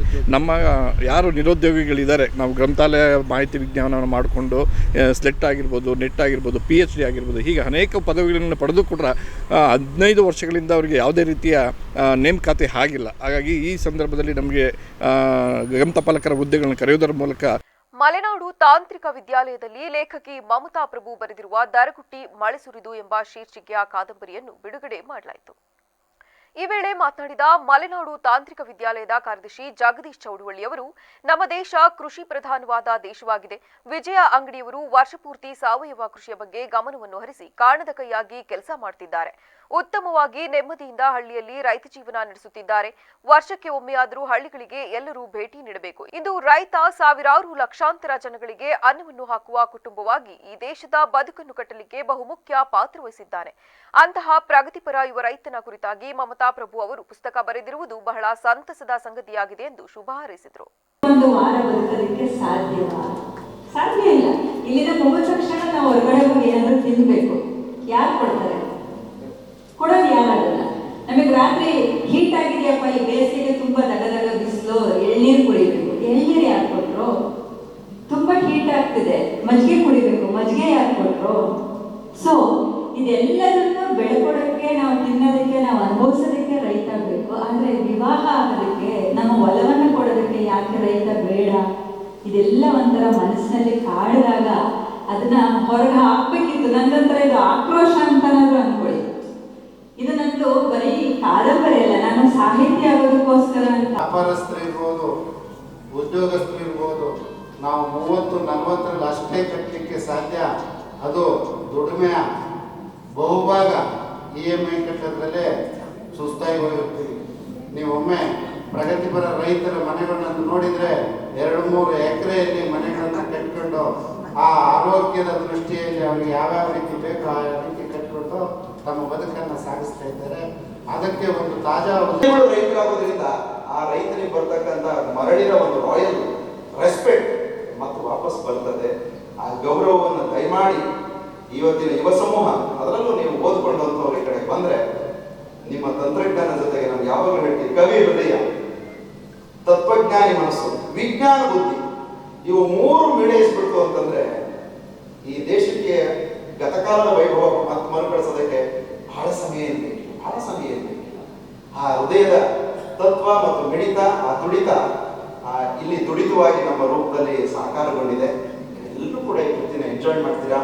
ನಿಮ್ಮೆಲ್ಲರ ಮನಸ್ಸಿಗೆ ಇದನ್ನು ಮುಕ್ತವಾಗಿ ಮಾ ಅನ್ನುವ ಪಾತ್ರ. ಈ ವೇಳೆ ಲೇಖಕಿ ಮಮತಾ ಪ್ರಭು, ಡಾಕ್ಟರ್ ವಿನಾಯಕ ಸಿಂದಿಗೆರೆ ಸೇರಿದಂತೆ ಮತ್ತಿತರರು ಹಾಜರಿದ್ದರು. ನಗರದ ಎನ್ಆರ್ ವೃತ್ತದಲ್ಲಿ ನೂತನವಾಗಿ ಆರಂಭವಾಗಿರುವ ಸ್ಯಾಮ್ಸಂಗ್ ಮೊಬೈಲ್ ಶೋರೂಮ್ ಅನ್ನು ಕಾಂತಾರ ಚಿತ್ರದ ನಟ ರಕ್ಷಿತ್ ಶೆಟ್ಟಿ ಹಾಗೂ ಅವರ ತಂಡದವರು ಉದ್ಘಾಟನೆ ಮಾಡಿದರು. ಈ ವೇಳೆ ಮಾತನಾಡಿದ ನಟ ರಕ್ಷಿತ್ ಅವರು ಸ್ಯಾಮ್ಸಂಗ್ ಒಂದು ಉತ್ತಮ ಬ್ರ್ಯಾಂಡ್ ಆಗಿದೆ. ಇದರ ಮೊಬೈಲ್ ಶೋರೂಮ್ ಅನ್ನು ಮೊಹಮ್ಮದ್ ಸಾಹಿಲ್ ಅವರು ಹಾಸನದ ಎನ್ಆರ್ ಸರ್ಕಲ್ ಒಕ್ಕಲಿಗ ಸಂಘದ ಮಡಿಯ ಕಟ್ಟಡದಲ್ಲಿ ಆರಂಭಿಸಿದ್ದಾರೆ. ಇಲ್ಲಿ ಅಪ್ಡೇಟೆಡ್ ವರ್ಷನ್ನ ಫೋನ್ಗಳು ದೊರೆಯುತ್ತವೆ, ಬಂದು ಖರೀದಿಸಿ ಎಂದು ಶುಭ ಹಾರೈಸಿದರು. ಎಲ್ರಿಗೂ ನಮಸ್ಕಾರ. ಬಹುಶಃ ನನ್ನ ಸ್ನೇಹಿತರು ನಮ್ಮ ಆತ್ಮೀಯ ಲಿಖಿತ್ ಗೌಡ್ರ ಸ್ನೇಹಿತರು ಹಾಸನಕ್ಕೆ ಬರಬೇಕು, ಒಂದು ಪ್ರೋಗ್ರಾಮ್ ಇದೆ ಅಂದ ತಕ್ಷಣ, ಒಂದು ಇನಾಗ್ರೇಷನ್ ಇದೆ ಅಂದ ತಕ್ಷಣ ನಾವು ಸೀದಾ ಹೊರಟ್ಬಿಟ್ವಿ ಕುಂದಾಪುರದಿಂದ. ಬಂದಾಗ ಭಾಳ ಖುಷಿಯಾಯಿತು. ಭಾಳ ಅದ್ದೂರಿಯಾಗಿ ಶೋರೂಮನ್ನು ಮಾಡಿದ್ದಾರೆ. ಇಲ್ಲಿ ಒಕ್ಕಲಿಗ ಸಂಘದ ಈ ಬಿಲ್ಡಿಂಗಲ್ಲಿರುವಂಥ ಈ ಒಂದು ಸ್ಯಾಮ್ಸಂಗ್ ಶೋರೂಮನ್ನು ಒಳ್ಳೆಯದಾಗಲಿ, ಇವರಿಗೆ ಇನ್ನೂ ಒಳ್ಳೆಯ ಕಸ್ಟಮರ್ಗಳಿಲ್ಲ ಹಾಸನದಲ್ಲಿ ಇವ್ರಿಗೆ ಕ್ರಿಯೇಟ್ ಆಗಿ ಒಂದು ಒಳ್ಳೆಯ ಬಿಸ್ನೆಸ್ ಆಗಲಿ. ಅವರು ಇವತ್ತು ಒಕ್ಕಲಿಗರ ಸಂಘ ಬಿಲ್ಡಿಂಗಲ್ಲಿ ಅವ್ರದ್ದು ಸ್ಯಾಮ್ಸಂಗ್ ಶೋರೂಮ್ ಓಪನ್ ಮಾಡಿದ್ದಾರೆ. ತಾವೆಲ್ಲ ಬಂದು ಇಲ್ಲಿ ಮೊಬೈಲ್ಗಳನ್ನ ನೋಡಿ ಎಕ್ಸ್ಪೀರಿಯೆನ್ಸ್ ಮಾಡಿ, ಎಕ್ಸ್ಕ್ಲೂಸಿವ್ ಸ್ಯಾಮ್ಸಂಗ್ ಶೋರೂಮ್ ಇದು. ದಯವಿಟ್ಟು ನೀವೆಲ್ಲ ಬಂದು ಅವ್ರಿಗೆ ಸಪೋರ್ಟ್ ಮಾಡಿ. ಆಲ್ ದ ಬೆಸ್ಟ್ ಸಾಹಿಲ್, ದೇವ್ರು ನಿಮ್ಗೆ ಒಳ್ಳೇದು ಮಾಡಲಿ. ರಂಜಾನ್ ಮಾಸದಲ್ಲಿ ಓಪನ್ ಮಾಡಿದ್ದೀರಾ, ಸದಾಕಾಲ ಅಲ್ಲೊಂದು ದಯ ನಿಮ್ಮ ಮೇಲೆ ಇರಲಿ ಅಂತ ಭಗವಂತನ ಕೇಳ್ಕೊತೀನಿ. ನಮ್ಮ ಮೊಹಮ್ಮದ್ ಸಾಹಿಲ್ ಅವರು ಶೋರೂಮನ್ನು ಓಪನ್ ಮಾಡಿದ್ದಾರೆ. ಅವ್ರಿಗೆ ಒಳ್ಳೆಯದಾಗಲಿ. ಎಲ್ಲರೂ ಬಂದು ಸ್ಯಾಮ್ಸಂಗ್ ಒಳ್ಳೊಳ್ಳೆ ಬ್ರ್ಯಾಂಡ್ಸು ಈಗ ಅಪ್ಡೇಟ್ ಆಗಿದೆ, ಎಲ್ಲ ಬಂದು ತಗೊಳ್ಳಿ. ಬೆಸ್ಟ್ ವಿಶಸ್, ಒಳ್ಳೆಯದಾಗಲಿ. ಈ ವೇಳೆ ಕಾಂತಾರ ಚಿತ್ರದ ತಂಡದವರು ಹಾಗೂ ಸ್ಯಾಮ್ಸಂಗ್ ಮೊಬೈಲ್ ಶೋರೂಮ್ನ ಮೊಹಮ್ಮದ್ ಸಾಹಿಲ್ ಸೇರಿದಂತೆ ಮತ್ತಿತರರು ಹಾಜರಿದ್ದರು. ಹಾಸನದ ಜಿಲ್ಲಾ ಪಂಚಾಯತ್ ಸಭಾಂಗಣದಲ್ಲಿ ಅಂತಾರಾಷ್ಟ್ರೀಯ ಮಹಿಳಾ ದಿನಾಚರಣೆಯನ್ನು ಆಚರಿಸಲಾಯಿತು. ಜಿಲ್ಲಾ ಪಂಚಾಯಿತಿ ಹಾಸನ ಸಂಜೀವಿನಿ ರಾಷ್ಟ್ರೀಯ ಗ್ರಾಮೀಣ ಜೀವನೋಪಾಯ ಅಭಿಯಾನ ಮತ್ತು ಕೌಶಲ್ಯಾಭಿವೃದ್ಧಿ, ಉದ್ಯಮಶೀಲತೆ ಮತ್ತು ಜಿಲ್ಲಾ ಜೀವನೋಪಾಯ ಇಲಾಖೆಯ ಸಂಯುಕ್ತಾಶ್ರಯದಲ್ಲಿ ಮಹಿಳಾ ದಿನಾಚರಣೆಯನ್ನು ಆಯೋಜಿಸಲಾಗಿತ್ತು. ಈ ವೇಳೆ ಮಾತನಾಡಿದ ಹಿರಿಯ ಸಿವಿಲ್ ನ್ಯಾಯಾಧೀಶರು ಹಾಗೂ ಜಿಲ್ಲಾ ಕಾನೂನು ಸೇವೆಗಳ ಪ್ರಾಧಿಕಾರದ ಸದಸ್ಯ ಕಾರ್ಯದರ್ಶಿ ದಾಕ್ಷಾಯಿಣಿ ಬಿಕೆ ಅವರು ಮಾತನಾಡಿ, ನಮ್ಮ ದೇಶದ ಸ್ವಾತಂತ್ರ್ಯ ಹೋರಾಟದ ಸಮಯದಲ್ಲಿಯೂ ಮಹಿಳೆಯರು ಕೂಡ ಹೋರಾಟದಲ್ಲಿ ಭಾಗಿಯಾಗಿದ್ದರು. ಅದೇ ರೀತಿ ಪ್ರಸ್ತುತ ಕಾಲದಲ್ಲಿ ಬಡತನವನ್ನು ಮೆಟ್ಟಿ ನಿಂತು ಶಿಕ್ಷಣವನ್ನು ಪೂರೈಸಿ ಖ್ಯಾತ ಉದ್ಯಮಿಯಾಗುವ ಸುಧಾಮೂರ್ತಿ ಅವರು ಮಹಿಳೆಯರಿಗೆ ಸ್ಫೂರ್ತಿಯಾಗಿದ್ದಾರೆ. ಹೀಗೆ ಎಲ್ಲ ಕ್ಷೇತ್ರದಲ್ಲಿಯೂ ಮಹಿಳೆ ಪುರುಷರಿಗೆ ಸಮಾನವಾಗಿ ಅವರಿಗಿಂತಲೂ ಹೆಚ್ಚು ಸಾಧನೆಯನ್ನು ಮಾಡುತ್ತಿದ್ದಾರೆ. ಸಮಾಜದಲ್ಲಿ ಹೆಣ್ಣು ಗಂಡು ಮೇಲು ಕೀಳು ಎನ್ನುವ ಭಾವನೆ ಹೊಂದಬಾರದು. ಇದರಿಂದಲೇ ಇಂದಿನ ಪ್ರಸ್ತುತ ದಿನಗಳಲ್ಲಿ ಕೌಟುಂಬಿಕ ಕಲಹಗಳನ್ನು ನ್ಯಾಯಾಲಯದಲ್ಲಿ ಹೆಚ್ಚಿನದಾಗಿ ನೋಡುತ್ತಿದ್ದೇವೆ. ಇದು ಕಡಿಮೆಯಾಗಬೇಕು ಎಂದರೆ ಸಮಾಜದಲ್ಲಿ ಗಂಡು ಹೆಣ್ಣು ಇಬ್ಬರು ಪರಸ್ಪರ ಸಮಾನವಾದ ಗೌರವವನ್ನು ನೀಡುವುದರ ಮೂಲಕ ಸಹಬಾಳ್ವೆಯನ್ನು ಮಾಡಬೇಕೆಂದು ತಿಳಿಸಿದರು. ತನ್ನ ಛಾಪುಗಳನ್ನ ಇಡ್ತಾ ಬಂದಿದ್ದಾಳೆ. ತನಗೆಲ್ಲರಿಗೂ ಗೊತ್ತಿದೆ, ತೊಟ್ಟಿಲು ತೂಗುವಾಗ ಈ ದೇಶವನ್ನ ಆಳಿದೆ ಅಂತ. ಅದನ್ನ ನಮ್ಮ ಇಂದಿರಾ ಗಾಂಧಿಯವರು ಅವತ್ತಿನ ಕಾಲದಲ್ಲಿ ಸಾಧನೆ ಮಾಡಿದ್ದಾರೆ. ಅದಕ್ಕಿಂತ ಮೊದಲೇ ಫ್ರೀಡಮ್ ಫೈಟರ್ಸ್ ಸಾಕಷ್ಟು ಜನ ಸ್ವಾತಂತ್ರ್ಯ ಹೋರಾಟಗಾರರು ಮಹಿಳೆಯರು ಇದ್ರು ಅನ್ನೋದು ತಮಗೆಲ್ಲರಿಗೂ ಜನಜನಿತ, ಎಲ್ರಿಗೂ ಗೊತ್ತಿರುವಂತ ವಿಚಾರ ಆಗಿದೆ. ಅದರಲ್ಲಿ ಸಾಕಷ್ಟು ಅಂದ್ರೆ ಇತ್ತೀಚಿನ ಕಾಲದಲ್ಲಿ ಕೂಡ ನೀವು ನೋಡ್ತಾ ಇರ್ಬೋದು, ಒಂದು ಸುಧಾಮೂರ್ತಿ ಒಂದು ಹೆಣ್ಣುಮಗಳು ಅವರು ಯಾವ ಮಟ್ಟಕ್ಕೆ ಬೆಳೆದ್ರು ಅಂದ್ರೆ, ಅಂದಿನ ಕಾಲದಲ್ಲಿ ವಿದ್ಯಾಭ್ಯಾಸ ಮಾಡೋದಂದ್ರೆ ಹೆಚ್ಚಿನ ವಿದ್ಯಾಭ್ಯಾಸ ಪಡೆಯೋದು ಕಷ್ಟ ಸಾಧ್ಯ ಅನ್ನುವಂತ ಕಾಲದಲ್ಲಿ ಕೂಡ ಒಂದು ತಮ್ಮ ಒಂದು ಎಂಜಿನಿಯರಿಂಗ್ ಪದವಿಯನ್ನು ಮುಗಿಸಿ ಇವತ್ತು ಕೋಟ್ಯಾಂತರ ರೂಪಾಯಿ ಒಂದು ಸಂಸ್ಥೆಯನ್ನ ಕಟ್ಟಿ ಸಾಕಷ್ಟು ಕೋಟ್ಯಾಂತರ ಜನರಿಗೆ ಒಂದು ಉದ್ಯೋಗದಾತರಾಗಿರುವಂತದ್ದು. ಹೀಗೆ ನಾವು ನೋಡಿದಾಗ ಹೆಣ್ಣು ಯಾವ ಇದ್ರಲ್ಲೂ ಅಂದ್ರೆ ಗಂಡು ಮಕ್ಕಳಿಗೆ ಈಕ್ವಲ್ ಆಗಿ ಅಥವಾ ಗಂಡು ಮಕ್ಕಳಿಗಿಂತ ಹೆಚ್ಚಾಗಿ ಸಾಧನೆಯನ್ನ ಮಾಡ್ತಾ ಬಂದಿದ್ದಾರೆ ಮತ್ತೆ ಇನ್ನು ಮಾಡ್ತಾನೂ ಇದ್ದಾರೆ. ಅದರಿಂದ ನಾವಿವಾಗ ಕಾರ್ಯಕ್ರಮದಲ್ಲಿ ಜಿಲ್ಲಾ ಪಂಚಾಯತ್ ಮುಖ್ಯ ಕಾರ್ಯನಿರ್ವಹಣಾಧಿಕಾರಿ ಬಿಆರ್ ಪೂರ್ಣಿಮಾ, ಉಪಕಾರ್ಯದರ್ಶಿ ಬಾಬು ಸೇರಿದಂತೆ ಮತ್ತಿತರರು ಹಾಜರಿದ್ದರು. ಮೈಸೂರಿನ ಕಂಕಣ ಸಿಲ್ಕ್ಸ್ ವತಿಯಿಂದ ನಗರದ ಅಶೋಕ ಹೋಟೆಲ್ನಲ್ಲಿ ಹಮ್ಮಿಕೊಂಡಿರುವ ಸೀರೆಗಳ ಮಾರಾಟ ಮತ್ತು ಪ್ರದರ್ಶನವನ್ನು ಜಿಲ್ಲಾ ಪಂಚಾಯಿತಿ ಮುಖ್ಯ ಕಾರ್ಯನಿರ್ವಹಣಾಧಿಕಾರಿ ಬಿಆರ್ ಪೂರ್ಣಿಮಾ ಉದ್ಘಾಟಿಸಿದರು. ಈ ವೇಳೆ ಮಾತನಾಡಿದ ಅವರು, ಇಂದಿನಿಂದ 3 ದಿನಗಳ ಕಾಲ ಪ್ರದರ್ಶನ ಮತ್ತು ಮಾರಾಟ ನಡೆಯಲಿದ್ದು, ಇಲ್ಲಿ Kanchipuram silk, Mysuru silk, Banaras silk, model silk, Lenin ಸೀರೆಗಳು ಮತ್ತು ಕಾಟನ್ ಸೀರೆಗಳು ರಿಯಾಯಿತಿ ದರದಲ್ಲಿ ದೊರಕುತ್ತಿವೆ. ಜಿಲ್ಲೆಯ ಎಲ್ಲ ಮಹಿಳೆಯರು ಇದರ ಸದುಪಯೋಗಪಡಿಸಿಕೊಳ್ಳಿ ಎಂದು ತಿಳಿಸಿದರು. ಮೈಸೂರಿಂದ ಬಂದಿದ್ದಾರೆ, ಒಂದು ಒಳ್ಳೆ ಎಕ್ಸಿಬಿಷನ್ ಇಟ್ಟಿದ್ದಾರೆ ನಮ್ಮ ಹಾಸನ್ ಅಶೋಕ ಹೋಟ್ಲಲ್ಲಿ.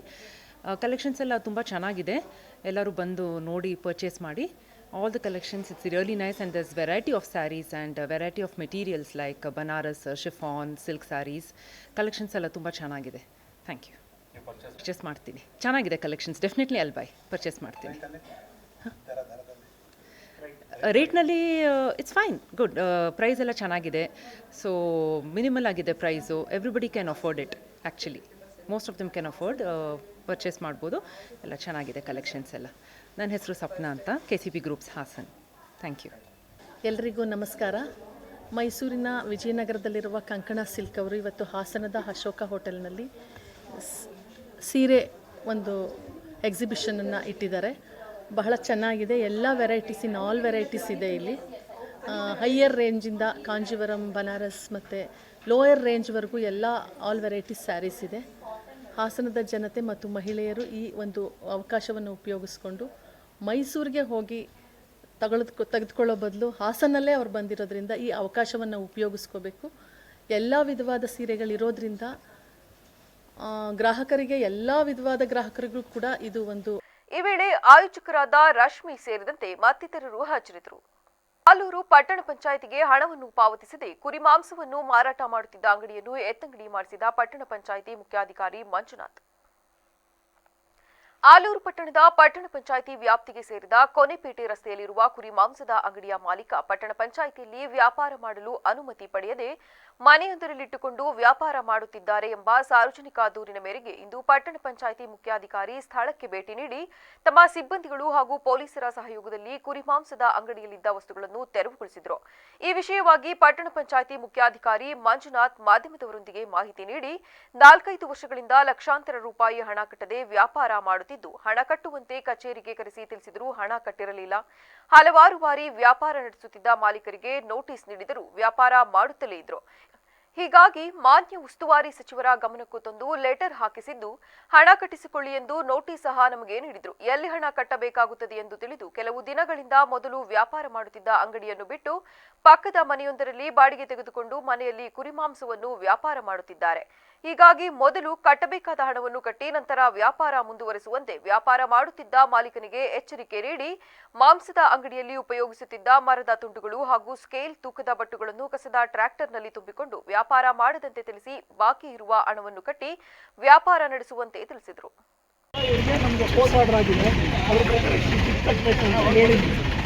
ನಾವು ಕಚೇರಿ ಆಫೀಸ್ಗೆ ₹1 ಬಿಟ್ಬಿಟ್ಟಿರಲಿಲ್ಲ. ಈಗ ಬೇರೆ ಕಡೆ ತಗೊಂಡ್ಬಂದು ವ್ಯಾಪಾರ ಮಾಡ್ತೀವಿ. ಕರೆದು ಆಫೀಸಿಗೆ ಹೇಳಿದ್ವಿ ವ್ಯಾಪಾರ ಮಾಡೋಕ್ಕೂ ಆಲ್ರೆಡಿ ನೀವು ಕ್ಲೋಸ್ ಮಾಡಿ ಅಂತ ಲೆಟ್ರನ್ನೂ ಕೊಟ್ಟಿದ್ದೀವಿ. ಲೆಟ್ರ್ ಕೊಟ್ಟು 15 ಡೇಸ್ ಮೇಲೆ ಆಗಿದೆ. ಕಾಪಿ ನಿಮಗೂ ಕೊಟ್ಟಿದ್ದೀನಿ ಪೊಲೀಸ್ ಇಲಾಖೆ. ಇಂಗ್ಲೀಷ್ ವರ್ಷದಲ್ಲಿ ವ್ಯಾಪಾರ ಮಾಡ್ತೀವಿ. ಅದಾಗ ಅವ್ರು ಎಷ್ಟು ವರ್ಷದಿಂದ ವ್ಯಾಪಾರ ಮಾಡ್ತಾಯಿದ್ರು ಅಷ್ಟು ವರ್ಷದಿಂದ ನಿಮ್ಗೆ ಏನೇನು ಬಾಕಿ ಇತ್ತು ಇನ್ನೆಷ್ಟು ಕಟ್ಟಬೇಕು ಅಂತ ನೋಟಿಸ್ ಕೊಟ್ಟಿದ್ವಿ. ಅದಾದಮೇಲೆ ನೀವು ವ್ಯಾಪಾರ ಮಾಡೋಕ್ಕೂ ನಿಷೇಧಿಸಿದೆ ಅಂತೇಳಿ ಇವ್ರು ಅಡ್ರೆಸ್ಸಿಗೆ ಲೆಟ್ರನ್ನೂ ಕೊಟ್ಟಿದ್ದೀವಿ. 15 ದಿನ ಆಗಿದೆ. ಇಲ್ಲಿ ಶಿಫ್ಟ್ ಮಾಡ್ಕೊಂಡು ವ್ಯಾಪಾರ ಮಾಡ್ತೀವಿ. ನೀವು ವ್ಯಾಪಾರ ಮಾಡೋದಾದರೆ ನಮ್ಗೆ ಅಪ್ಲಿಕೇಶನ್ ಹಾಕಿ ಹಳೇದೇನಿದೆ ಬಾಕಿ ಕಟ್ಟಿ ಕೋರ್ಟ್ಗೆ. ಅದಾದ ನಂತರ 2024ರಲ್ಲಿ ನಾವೇನು ಟೆಂಡರ್ ಕರೆದಿದ್ದು ನ್ಯಾಯಯುತವಾಗಿದೆ ಅಂತ ಆದೇಶ ಮಾಡಿದರು. ತದನಂತರ ಈ ಕೋರ್ಟ್ ಆದೇಶಗಳನ್ನ ಪರಿಶೀಲಿಸಿ ಅವರಿಗೆ 3 ನೋಟಿಸ್ ಕೊಟ್ಟು ಅದಕ್ಕೆ ಸಂಬಂಧಪಟ್ಟ ಶುಲ್ಕನ ಪಾವತಿ ಮಾಡಿ ಅಂತ ಅಂದ್ರೂ ಅವ್ರು ಪಾವತಿ ಮಾಡಿರಲಿಲ್ಲ. ಮತ್ತು ಅದನ್ನು ಸಂಪೂರ್ಣ ಇದನ್ನು ಮುಚ್ಚಬೇಕು ಅಂತ ನೋಟಿಸ್ ಕೊಟ್ಟರು ಸಹ ಅವರು ಪದೇ ಅದನ್ನು ಓಪನ್ ಮಾಡ್ಕೊಂಡಿದ್ರು. ಅವ್ರನ್ನ ಕರೆಸು ಹೇಳಿದ್ವಿ. ಇವತ್ತಿನ ದಿನ ಏನು ಪಟ್ಟಣದಲ್ಲಿ ವ್ಯಾಪಾರ ಮಾಡ್ತಾ ಇದ್ದಾರೆ ಕೋಳಿಯವರು ಅನುಮತಿ ತಗೊಂಡು ಶುಲ್ಕ ಕಟ್ಟಾಗಿದೆ. ಕುರಿ ಮಾಂಸದ ಅಂಗಡಿಯವರಿಗೆ ಕರೆದು ಹೇಳಿ ನೋಟಿಸ್ ಕೊಟ್ಟರು ಸಹ ಅವ್ರು ಬಂದಿರಲಿಲ್ಲ. 3 ನೋಟಿಸ್ ಕೊಟ್ಟಾಗಿ ಇವತ್ತು ನಾನು ಹೋಗಿ ಪರಿಶೀಲನೆ ಮಾಡಿದಾಗ ಅವರು ಅದನ್ನು ಅಂಗಡಿನ ಮುಚ್ಚಿಕೊಂಡು ವ್ಯಾಪಾರ ಮಾಡ್ತಾಯಿದ್ರು. ಅದನ್ನು ಪೊಲೀಸ್ ಇಲಾಖೆ ಸಹಯೋಗದೊಂದಿಗೆ ಅಲ್ಲಿ ಮಾರಾಟ ಮಾಡ್ತಿದ್ದಂಥ ಕಟ್ ಮಾಡೋದಕ್ಕೆ ಉಪಯೋಗಿಸಿದಂಥ ಸಲಕರಣೆಗಳನ್ನ ಮಾತ್ರ ಇವತ್ತು ಸೀಸ್ ಮಾಡ್ಕೊಂಡು ತೊಗೊಂಬಂದಿದ್ದೀವಿ. ಅವ್ರ ಅನುಮತಿ ಬೇಕಿದ್ದಲ್ಲಿ ಕಚೇರಿಗೆ ಅಪ್ಲಿಕೇಶನ್ ಹಾಕಿ ಸೂಕ್ತವಾದ ವ್ಯವಸ್ಥಿತ ರೀತಿಯಲ್ಲಿ ಅವರು ವ್ಯಾಪಾರ ಮಾಡೋದಕ್ಕೆ ಅವರು ಬದ್ಧರಾಗಿದ್ದರೆ ನಾವು ಅನುಮತಿ ಕೊಡ್ತೀವಿ. ಅದು ಸಂಬಂಧಪಟ್ಟ ಶುಲ್ಕನ ಸಂಪೂರ್ಣವಾಗಿ ಅವರು ಪಾವತಿ ಮಾಡಬೇಕು. ಹಾಗೂ ಪಟ್ಟಣದ ವ್ಯಾಪ್ತಿನಲ್ಲಿರೋಂಥ ಎಲ್ಲ ಸಾರ್ವಜನಿಕರಲ್ಲಿ ನಾವು ಮನವಿ ಮಾಡೋದೇನು ಅಂತಂದರೆ ನಿಗದಿತ ಸಮಯಕ್ಕೆ ದಯವಿಟ್ಟು ಮನೆ ಕಂದಾಯನ ಪಾವತಿ ಮಾಡಿ. ಆನ್ಲೈನಲ್ಲಿ ವ್ಯವಸ್ಥೆ ಇರುತ್ತೆ. ದಯವಿಟ್ಟು ಸಾರ್ವಜನಿಕರು ಕಚೇರಿಗೆ ಅಲ್ದಾಡೋದು ಬೇಡ. ಬೇಕಿದ್ರೆ ಆನ್ಲೈನಲ್ಲಿ ಎಲ್ಲ ವ್ಯವಸ್ಥಿತವಾಗಿರುತ್ತೆ, ತಾವು ಪಾವತಿ ಮಾಡ್ಬೋದು. ಮತ್ತು ಉದ್ದಿಮೆ ಪರವಾನಿಗೆ ನವೀಕರಿಸಿಕೊಳ್ಳಿ. ಜಿಲ್ಲೆಯ ಹೋಟೆಲ್ ಮತ್ತು ಹಾಸ್ಟೆಲ್ಗಳು ಗ್ಯಾಸ್ಗಾಗಿ ಪರದಾಡುವಂತಾಗಿದ್ದು ಅನಿವಾರ್ಯವಾಗಿ ಸೌದೆ ಒಲೆಗಳನ್ನು ಅವಲಂಬಿಸುವಂತಾಗಿದೆ. ಮಧ್ಯಪ್ರಾಚ್ಯದಲ್ಲಿ ನಡೆಯುತ್ತಿರುವ ಯುದ್ಧದ ಪರಿಣಾಮವಾಗಿ ಹಾಸನ ಜಿಲ್ಲೆಯಲ್ಲಿ ಎಲ್ಪಿಜಿ ಗ್ಯಾಸ್ ಪೂರೈಕೆಯಲ್ಲಿ ತೀವ್ರ ವ್ಯತ್ಯಯ ಉಂಟಾಗಿದ್ದು ಜನಜೀವನದ ಮೇಲೆ ಗಂಭೀರ ಪರಿಣಾಮ ಬೀರಿದೆ. ವಿಶೇಷವಾಗಿ ನಗರದ ಮೆಟ್ರಿಕ್ ನಂತರದ ಬಾಲಕರ ವಿದ್ಯಾರ್ಥಿ ನಿಲಯದಲ್ಲಿ ಗ್ಯಾಸ್ ಖಾಲಿಯಾದ ಹಿನ್ನೆಲೆ ಅಡುಗೆ ಸಿಬ್ಬಂದಿಗಳು ಸೌದೆ ಒಲೆ ಹಚ್ಚಿ ಅಡುಗೆ ಮಾಡುತ್ತಿದ್ದಾರೆ. ಸುಮಾರು 250ಕ್ಕೂ ಹೆಚ್ಚು ವಿದ್ಯಾರ್ಥಿಗಳಿರುವ ಈ ದೊಡ್ಡ ಹಾಸ್ಟೆಲ್ನಲ್ಲಿ ಗ್ಯಾಸ್ ಇಲ್ಲದೆ ಸಕಾಲಕ್ಕೆ ಊಟ ತಯಾರು ಮಾಡುವುದು ದೊಡ್ಡ ಸವಾಲಾಗಿ ಪರಿಣಮಿಸಿದ್ದು ಅಂತಾರಾಷ್ಟ್ರೀಯ ಮಟ್ಟದ ಸಂಘರ್ಷದ ಬಿಸಿ ಇದೀಗ ನೇರವಾಗಿ ವಿದ್ಯಾರ್ಥಿ ನಿಲಯಗಳ ಅಡುಗೆ ಮನೆಗೆ ತಟ್ಟಿದ್ದು ಸೌದೆಯ ಹೊಗೆಯ ನಡುವೆಯೇ ನೂರಾರು ವಿದ್ಯಾರ್ಥಿಗಳಿಗೆ ಅಡುಗೆ ಬಡಿಸುವಂತಹ ಸ್ಥಿತಿ ನಿರ್ಮಾಣವಾಗಿದೆ. ಇರಾನ್ ಮತ್ತೆ ಇಸ್ರೇಲ್ ಯುದ್ಧ ನಡೀತಿದೆ. ಅದರಿಂದ ನಮ್ಮ ದೇಶಕ್ಕೆ ಗ್ಯಾಸ್ ಸಪ್ಲೈ ಆಗ್ತಿರೋದು ಕಮ್ಮಿ ಆಗಿರ್ಬೋದು ಮೇ ಬಿ. ಅದರಿಂದ ನಮ್ಮ ಹಾಸ್ಟೆಲ್ ಸಹ ಊಟದ ವ್ಯವಸ್ಥೆಗೆ ಏನು ಸ್ವಲ್ಪ ತೊಂದರೆ ಆಗಿದೆ. ಆದರೂ ಸಹ ನಮ್ಮ ನಿಲಯ ಪಾಲಕರಾದಂಥ ದ್ಯಾವಯ್ಯ ಸರ್ ಅವರು ಒಲೆಯಲ್ಲೂ ಮಾಡತಕ್ಕಂಥ ಮೂಲಕ ನಮಗೆ ಉತ್ತಮವಾದ ವ್ಯವಸ್ಥೆಯನ್ನು ಮಾಡಿಕೊಟ್ಟಿದ್ದಾರೆ ಅಂತ ಹೇಳೋಕ್ಕೆ ಇಷ್ಟಪಡ್ತೀನಿ. ಡೈಲಿ ತಿಂಡಿ ಬೆಳಿಗ್ಗೆ ಚಿತ್ರಾನ್ನ, ಪುಳಿಯೋಗರೆ ಮತ್ತು ಪಲಾವು, ಇಡ್ಲಿ, ದೋಸೆ ಅವೆಲ್ಲ ಮಾಡ್ತಿರ್ತಾರೆ. ಸಂಜೆ ಮಧ್ಯಾಹ್ನ ತರಕಾರಿ ಸಾಂಬಾರು ಇದೆಲ್ಲ ಮಾಡ್ತಾರೆ. ಅದು ಬಿಟ್ಟರೆ ಮಜ್ಜಿಗೆ, ನೈಟ್ ಊಟ ಚಿಕನ್ ಸಾರು, ಮೊಟ್ಟೆ ಎಲ್ಲ ಬೇಯಿಸ್ಕೊಡ್ತಾರೆ. ಇವಾಗ ಸಿಲಿಂಡರ್ ಇಲ್ಲ, ಸ್ವಲ್ಪ ಲೇಟಾಗಿ ಮಾಡ್ತಾರೆ, ಆದ್ರೂ ಮಾಡ್ಕೊಡ್ತಿದ್ದಾರೆ. ಪರವಾಗಿಲ್ಲ, ಎಲ್ಲಾನು ಮಾಡ್ತಾರೆ, ಪರವಾಗಿಲ್ಲ. ಸ್ವಲ್ಪ ಲೇಟ್ ಆಗುತ್ತೆ, ಒಂದು ಅರ್ಧ ಗಂಟೆ ಲೇಟ್ ಆಗುತ್ತೆ. ಮೆನು ಏನು ಚೇಂಜ್ ಆಗಿಲ್ಲ, ಸೇಮ್ ಇದೆ. ಒಲೆಲ್ಲೇ ಮಾಡ್ತವ್ರೆ. ಮನೋಜ್. 350 ಮಕ್ಕಳಿದ್ದಾರೆ. ಅನಾನುಕೂಲ ಆಗಿದ್ದು ಅಂತಲ್ಲಿ ತೊಂದರೆ, ಮಕ್ಕಳಿಗೆ ತೊಂದರೆ ಆಗೋದು ಬರೋ ಅಂತ ಈ ರೀತಿ ಮಾಡ್ತಾರೆ. ನಾನು ಯಾವಾಗ ಬುಕ್ ಮಾಡಿದ್ರಿ? ಮೊನ್ನೆನೇ ಬುಕ್ ಮಾಡಿದ್ದೆ. ನಿನ್ನೆ ಬರ್ಬೇಕಾಯ್ತು, ಈಗ ಕೊಟ್ಟಿದ್ದಾರೆ. ಈಗ ಲೋನ್ ಮಾಡಿಸಿ ಬಂದು ಬರುತ್ತೆ. ಈಗ ಒಂದು ದಿನಕ್ಕೆ ಎಷ್ಟು ಸಿಲಿಂಡ್ರು? ನಿನಗೆ 2 ಸಿಲಿಂಡರ್ ಬೇಕು. ದಿನಕ್ಕೆ 2 ಸಿಲಿಂಡರ್ ಬೇಕು. 1 ಟೈಮ್ 3 ಟೈಮಿಗೆ. ಒಂದ್ಸಲ ಇದಾರೆ ನಿಮ್ಗೆ ಅನಾನುಕೂಲ ಪಾಪ. ಅದು ಗ್ಯಾಸ್ ಇಲ್ಲದ ಸಮಸ್ಯೆ ಬಿಟ್ಟು ಯಾವುದೇ ರೀತಿ ಮಕ್ಕಳಿಗೆ ಊಟಕ್ಕೆ ಸಮಸ್ಯೆ ಆಗಬಾರ್ದು ಅಂತ ಮಾಡ್ತಾ ಇದ್ದೀನಿ ನಾನು. ಅದರಿಂದ ಆಯ್ತು, ಗ್ಯಾಸ್ ಬಂದಿಂದ ಸ್ಟಾರ್ಟ್ ಮಾಡ್ತೀನಿ. ಸಾಯಂಕಾಲದಿಂದ ಗ್ಯಾಸ್ ಎಲ್ಲ ಮಾಡುತ್ತೆ. ಇವತ್ತೆಲ್ಲ ಸೌದೆಲ್ಲ ಮಾಡಿಸ್ತೀವಿ. ಸೌದೆ ಮಾಡಿಸಿ ಆಯ್ತು, ಈಗ ಮುಗೀತು. ಮಕ್ಕಳಿಗೆ 1 ಗಂಟೆ 1:15 ಊಟ ಕೊಡಲೇಬೇಕು ನಾನು. ಮಕ್ಕಳು ಕಾಲೇಜಿಗೆ ಹೋಗ್ಬೇಕಲ್ಲ, ವಾಪಸ್ಸು ತೊಂದರೆ ಆಗುತ್ತೆ ಅಂತ ಮಾಡ್ತೀನಿ. ದೇವಯ್ಯ ಅಂತ. ಹೊನ್ನಾವರದಲ್ಲಿ ನಡೆದ ಪಕ್ಷಾತೀತ ಸಮಾವೇಶದಲ್ಲಿ ಶರಾವತಿ ಪಂಪ್ ಸ್ಟೋರೇಜ್ ಯೋಜನೆ ಕುರಿತು ತಪ್ಪು ಮಾಹಿತಿ ನೀಡಿದ್ದಾರೆಂದು ಆರೋಪಿಸಲಾಗಿದೆ. ಮಾಸ್ತಪ್ಪ ನಾಯ್ಕ ಬಲಸೆ ವಿರುದ್ಧ ಕಾಂಗ್ರೆಸ್ ಮುಖಂಡರು ತೀವ್ರ ಆಕ್ರೋಶ ವ್ಯಕ್ತಪಡಿಸಿದ್ದಾರೆ. ಈ ಬಗ್ಗೆ ಭಟ್ಕಳ ಬ್ಲಾಕ್ ಕಾಂಗ್ರೆಸ್ ಕಚೇರಿಯಲ್ಲಿ ಭಟ್ಕಳ ಬ್ಲಾಕ್ ಹಾಗೂ ಹೊನ್ನಾವರ ಬ್ಲಾಕ್ ಕಾಂಗ್ರೆಸ್ ಅಧ್ಯಕ್ಷರು ಜಂಟಿ ಸುದ್ದಿಗೋಷ್ಠಿ ನಡೆಸಿ ಸ್ಪಷ್ಟನೆ ನೀಡಿದ್ದಾರೆ. ಸುದ್ದಿಗೋಷ್ಠಿಯಲ್ಲಿ ಗೋವಿಂದ ನಾಯ್ಕ್ ಮಾತನಾಡಿ, ಹೊನ್ನಾವರದಲ್ಲಿ ಸ್ವಾಮೀಜಿಗಳ ಉಪಸ್ಥಿತಿಯಲ್ಲಿ ನಡೆದ ಸಮಾವೇಶದಲ್ಲಿ ಸ್ವಯಂ ಘೋಷಿತ ನಾಯಕ ಮಾಸ್ತಪ್ಪ ನಾಯ್ಕ ಅವರು ಉಪಮುಖ್ಯಮಂತ್ರಿ ಡಿಕೆ ಶಿವಕುಮಾರ್ ಶರಾವತಿ ಪಂಪ್ ಸ್ಟೋರೇಜ್ ಯೋಜನೆ ಬಗ್ಗೆ ಕಾರವಾರದಲ್ಲಿ ನಡೆದ ಕರಾವಳಿ ಉತ್ಸವದ ವೇದಿಕೆಯಲ್ಲಿ ಮಾತನಾಡಿದ್ದಾರೆಂದು ಸುಳ್ಳು ಹೇಳಿಕೆ ನೀಡಿದ್ದಾರೆ. ಇದನ್ನು ಭಟ್ಕಳ ಬ್ಲಾಕ್ ಕಾಂಗ್ರೆಸ್ ಹಾಗೂ ಹೊನ್ನಾವರ ಬ್ಲಾಕ್ ಕಾಂಗ್ರೆಸ್ ತೀವ್ರವಾಗಿ ಖಂಡಿಸುತ್ತದೆ. ಸರಿಯಾದ ಮಾಹಿತಿ ಇಲ್ಲದೆ ಸಚಿವರ ವಿರುದ್ಧ ವೈಯಕ್ತಿಕ ಆರೋಪ ಮಾಡುವುದು ಸರಿಯಲ್ಲ. ಇನ್ನು ಸಾಮಾಜಿಕ ಜಾಲತಾಣಗಳಲ್ಲಿ ನಕಲಿ ಖಾತೆಗಳ ಮೂಲಕ ಸಚಿವರು ಹಾಗೂ ಅವರ ಕುಟುಂಬದವರ ವಿರುದ್ಧ ಅಪಪ್ರಚಾರ ನಡೆಯುತ್ತಿದೆ ಎಂದು ಕಾಂಗ್ರೆಸ್ ಮುಖಂಡರು ಆರೋಪಿಸಿದ್ದು, ಇಂತಹ ಸುಳ್ಳು ಸುದ್ದಿಗಳನ್ನು ಹರಡಬಾರದೆಂದು ಎಚ್ಚರಿಸಿದ್ದಾರೆ. ಡಿಕೆ ಶಿವಕುಮಾರ್ ಅವರು ಬಂದಿದ್ರು. ಆ ವೇದಿಕೆಯಲ್ಲಿ ಪಕ್ಕದಲ್ಲಿ ಈ ಜಿಲ್ಲೆಯ ಉಸ್ತುವಾರಿ ಸಚಿವರನ್ನ ಇಟ್ಟುಕೊಂಡು ಆ ಒಂದು ಯೋಜನೆ ಅನುಷ್ಠಾನ ಆಗ್ತದೆ ಅನ್ನುವಂತ ಹಸಿ ಸುಳ್ಳು ಹೇಳಿಕೆಯನ್ನ ಅವರು ಆ ವೇದಿಕೆಯಲ್ಲಿ ಭಾಷಣದ ಮೂಲಕ ಸಾರ್ವಜನಿಕರ ಮುಂದೆ ಹೇಳಿಕೊಂಡರು. ಅದು ಸತ್ಯಕ್ಕೆ ದೂರವಾದ ಮಾತು ಅನ್ನುವುದನ್ನ ಈ ಒಂದು ಪತ್ರಿಕಾಗೋಷ್ಠಿಯ ಮೂಲಕ ನಿಮಗೆ ಹೇಳಲಿಕ್ಕೆ ನಾನು ಇಚ್ಛೆ ಪಡ್ತೇನೆ. ಅದಕ್ಕೆ ಆ ವೇದಿಕೆಯಲ್ಲೇ ನಮ್ಮ ಜನಪ್ರಿಯ ಸಚಿವರಾದಂಥ ಮಂಕಾಳು ವೈದ್ಯರು ಸ್ಪಷ್ಟೀಕರಣವನ್ನ ಕೊಟ್ಟಿದ್ದಾರೆ. ಯಾವುದೇ ಕಾರಣಕ್ಕೆ ಇವರು ಡಿಕೆ ಶಿವಕುಮಾರ್ ಅವರು ಉಪಮುಖ್ಯಮಂತ್ರಿಗಳು ಈ ಜಿಲ್ಲೆಗೆ ಕರಾವಳಿ ಉತ್ಸವಕ್ಕೆ ಬಂದಿರುವುದು ಹೌದು. ಆದರೆ ಕರಾವಳಿ ಉತ್ಸವದ ವೇದಿಕೆಯಲ್ಲಿ ಸುದ್ದಿಗೋಷ್ಠಿಯಲ್ಲಿ ಭಟ್ಕಳ ಬ್ಲಾಕ್ ಕಾಂಗ್ರೆಸ್ ಅಧ್ಯಕ್ಷ ವೆಂಕಟೇಶ್ ನಾಯ್ಕ, ಕಾರ್ಯದರ್ಶಿ ಸುರೇಶ್ ನಾಯ್ಕ, ಮಹಿಳಾ ಕಾಂಗ್ರೆಸ್ ಅಧ್ಯಕ್ಷೆ ನಯನಾ ನಾಯ್ಕ, ಮಂಕಿ ಮಹಿಳಾ ಕಾಂಗ್ರೆಸ್ ಅಧ್ಯಕ್ಷೆ ಉಷಾ ನಾಯ್ಕ ಸೇರಿದಂತೆ ಹಲವು ಕಾಂಗ್ರೆಸ್ ಮುಖಂಡರು ಉಪಸ್ಥಿತರಿದ್ದರು. ಮಡಿವಾಳ ಸಮುದಾಯವನ್ನು ಪರಿಶಿಷ್ಟ ಜಾತಿ ಪಟ್ಟಿಗೆ ಸೇರಿಸಲು ಕೇಂದ್ರಕ್ಕೆ ಶಿಫಾರಸು ಮಾಡಲು ಸಮುದಾಯದ ಮುಖಂಡರು ಹೆಚ್ಚಿನ ಸಂಖ್ಯೆಯಲ್ಲಿ ಭಾಗವಹಿಸುವಂತೆ ಮಡಿವಾಳ ಮಾಚಿದೇವ ಸಂಘದ ಅಧ್ಯಕ್ಷ ಎಂ ಮಾದೇಶ್ ಕುಮಾರ್ ತಿಳಿಸಿದ್ದಾರೆ. ಪಟ್ಟಣದ ತಾಲೂಕು ಕಾರ್ಯನಿರತ ಪತ್ರಕರ್ತರ ಸಂಘದ ಕಚೇರಿಯಲ್ಲಿ ಸುದ್ದಿಗೋಷ್ಠಿಯಲ್ಲಿ ಮಾತನಾಡಿದ ಅವರು, ಇದೇ ಮಾರ್ಚ್ 16ರ ಬೆಂಗಳೂರಿನ ಫ್ರೀಡಂ ಪಾರ್ಕ್ನಲ್ಲಿ ಪ್ರತಿಭಟನೆ ಹಮ್ಮಿಕೊಳ್ಳಲಾಗಿದ್ದು, ಮಲಿನ ಬಟ್ಟೆಗಳನ್ನು ಶುಚಿಗೊಳಿಸುವ ಮಡಿವಾಳರ ಜೀವನ ಆರ್ಥಿಕವಾಗಿ, ಸಾಮಾಜಿಕವಾಗಿ ಮತ್ತು ಶೈಕ್ಷಣಿಕವಾಗಿ ತೀರಾ ಹಿಂದುಳಿದಿದ್ದು, ಬಹು ಹಿಂದಿನಿಂದಲೂ ಮಡಿವಾಳರನ್ನು ಪರಿಶಿಷ್ಟ ಜಾತಿ ಪಟ್ಟಿಗೆ ಸೇರಿಸಲು ಕೇಂದ್ರಕ್ಕೆ ಶಿಫಾರಸು ಮಾಡುವಂತೆ ಒತ್ತಾಯಿಸಿ ಹೋರಾಟ ನಡೆಯುತ್ತಿದೆ. ಆದ್ದರಿಂದ ಸದರಿ ವರದಿಯನ್ನು ಕೇಂದ್ರಕ್ಕೆ ಶಿಫಾರಸು ಮಾಡುವಂತೆ ಆಗ್ರಹಿಸಿ ಕರ್ನಾಟಕ ರಾಜ್ಯ ಮಡಿವಾಳರ ಕ್ಷೇಮಾಭಿವೃದ್ಧಿ ಸಂಘದ ನೇತೃತ್ವದಲ್ಲಿ ನಡೆಸುತ್ತಿರುವ ಅಹೋರಾತ್ರಿ ಪ್ರತಿಭಟನೆಯಲ್ಲಿ ಪ್ರಿಯಾಪಟ್ನ ತಾಲೂಕು ಮಾಚಿದೇವ ಮಡಿವಾಳ ಸಂಘವು ಭಾಗವಹಿಸುತ್ತಿದ್ದು, ನಮ್ಮ ತಾಲೂಕಿನ ಮಡಿವಾಳ ಬಂಧುಗಳು ಮತ್ತು ಹಿತೈಷಿಗಳು ಹೆಚ್ಚಿನ ಸಂಖ್ಯೆಯಲ್ಲಿ ಆಗಮಿಸಿ ಹೋರಾಟದಲ್ಲಿ ಪಾಲ್ಗೊಳ್ಳಬೇಕೆಂದು ತಿಳಿಸಿದರು.